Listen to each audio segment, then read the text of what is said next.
I believe the Pathfinder programme is making a huge difference, not only for older people themselves, but also it's making a big difference for the institutions and organisations that have been working with older people. One of the philosophies that it's based on is actually to try and treat people as human beings.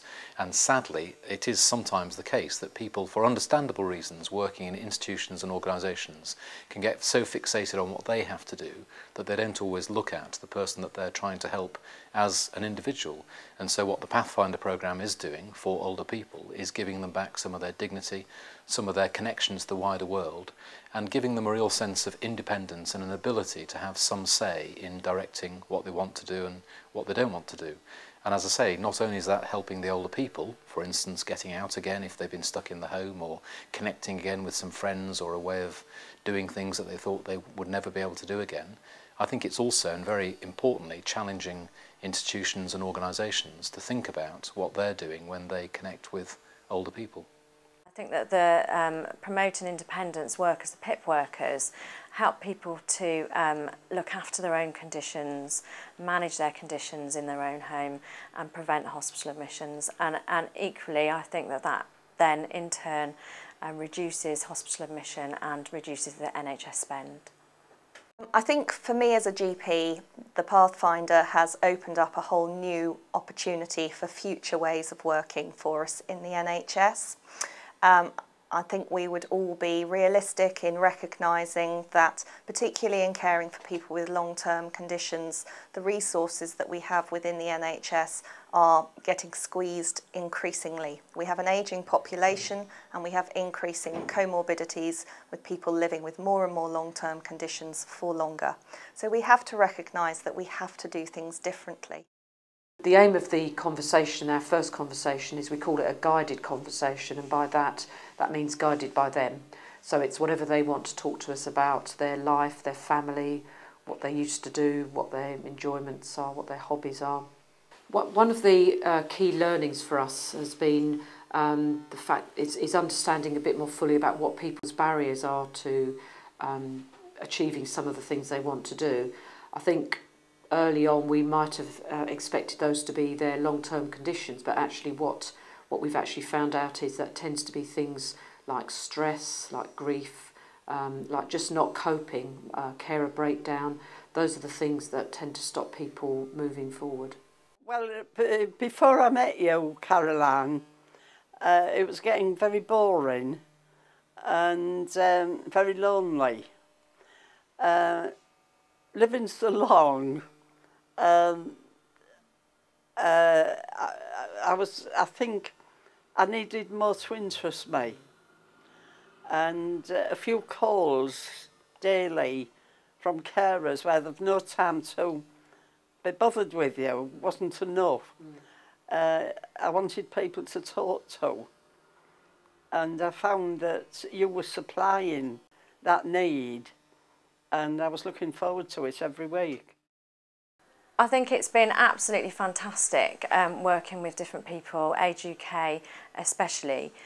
For me, it's been great to get an outside NHS perspective on things. I've worked in the NHS most of my life, and it's been absolutely brilliant getting new ideas, learning and developing our knowledge as district nurses to help people in the community to gain resilience and to give more support.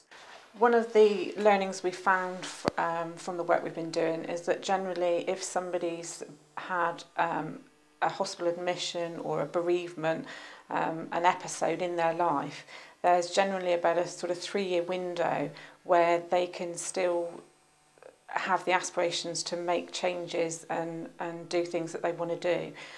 Some of the people we've worked with are supported by agencies sort of 4 times a day, and they've had that for 10 or 15 years, and that's the way their life is. And it's very difficult then to motivate them and try and encourage them to change the way their life is.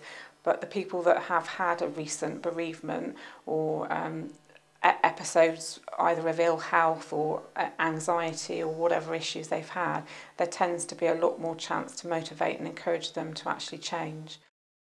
The coffee morning idea originated from a lady that actually ran a guest house, and it was giving her a sense of purpose in her life, and she agreed to host the first coffee morning in her house.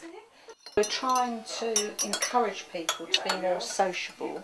I help by doing the teas and coffees and making a cake. I must admit it helps me as well as them. You know, I love listening to their stories, and they're a very lively bunch, but I don't think they're quite so lively at home. There's somebody to talk to. Yes. Yes, I know. And you know that there's somebody there that cares.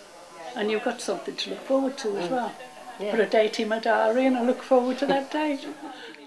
I think for our patients and clients that we're seeing, the Pathfinder can deliver a support level that it's been very difficult for us in a purely health infrastructure to allow our patients to have. I think we've been very good at looking after their immediate health needs, but health has become so pressured that it's very reactive to people's needs now and not so proactive.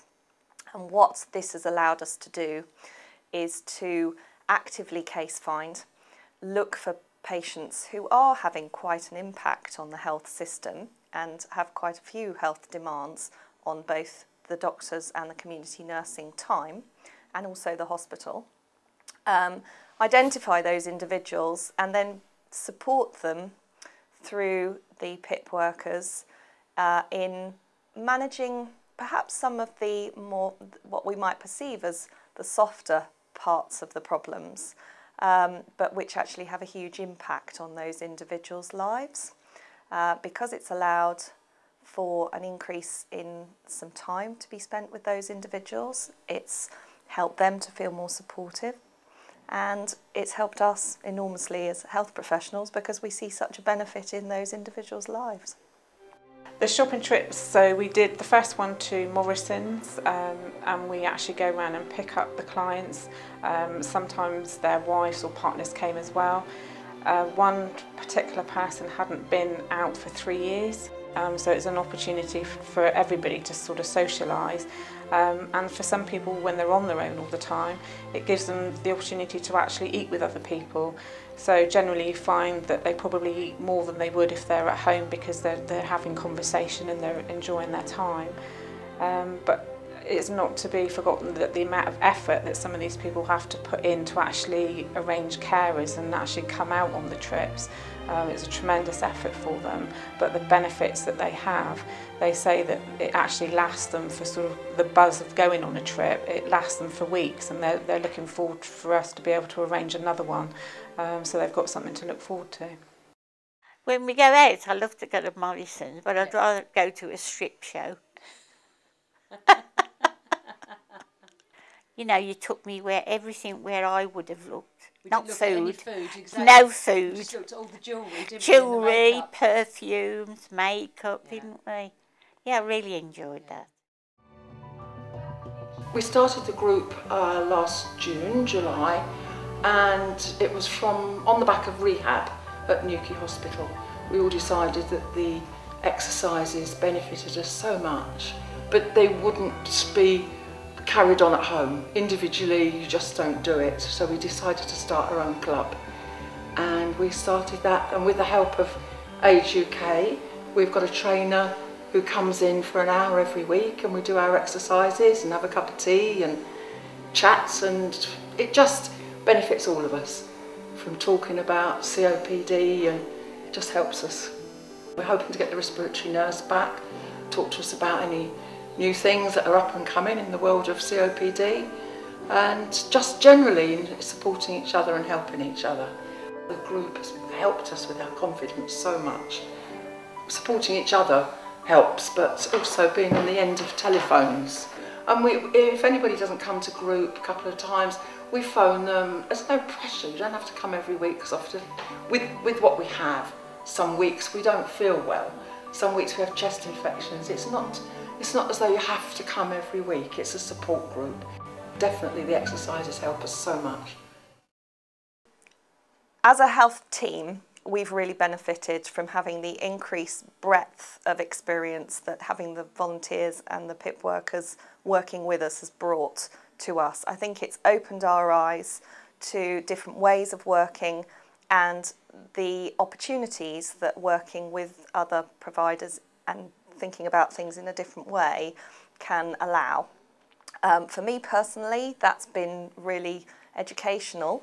I've really been encouraged to look at patients where I thought that their dependency levels would only increase and see that actually with quite a small amount of intervention they can be encouraged back to a much lower level of dependency. We know when we're looking at managing long-term conditions that it is completely unsustainable for us to continue in the way that we have, which is encouraging a real health dependency in our patients.